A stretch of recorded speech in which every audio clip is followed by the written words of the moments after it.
I think Korea has started by doing and saying many of the right things, because I think they're responding to some of the rhetoric from the Trump administration about what it's most concerned about. What does the Trump administration want? It wants investment in the U.S.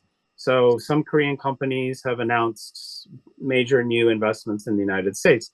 I think that's a good step. Um, the Trump administration also has been demanding a change in the trade balance and basically eliminating trade deficits with countries. So I think offers to buy LNG and other products like that are a good start in that direction. I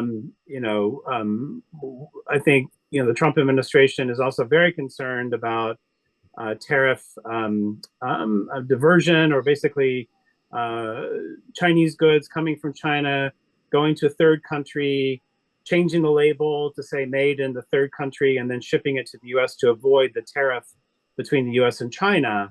So Korea actually has stepped forward, and the Customs Bureau has said that they plan to help enforce and ensure that products shipped from Korea to the United States that are called Korean goods are actually Korean goods and not hidden Chinese product in some way. So I think that's a positive step. I think obviously talking about cooperation on things like shipbuilding and the rest, I think those are all positive steps. So what can countries like Korea do? That can come in many different forms. One possible way, the US in the 1980s pushed voluntary export restraints onto Japan when Japanese exports of televisions or cars or a range of products, industrial products, was flooding US markets.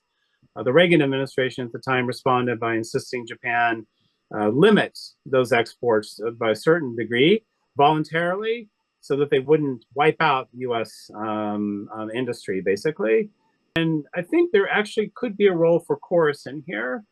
The degree to which, if after a year or two and the trade surplus that Korea runs with the US really decreases a lot, maybe 80% or 90%, it shows a huge progress in that direction. It's possible that Korea and the Chorus could be brought back to life as an avenue for tariff-free trade. As long as that trade balance stays more in balance, Korea might be able to use that approach under Chorus to argue that Korea has a special relationship. Korea's tariffs are zero on U.S. exports. Let's preserve that relationship and let's trade under that agreement, as long as the trade deficit is kept in check, basically. So Chorus could come back to life in a very useful way, potentially, but we'll have to wait and see.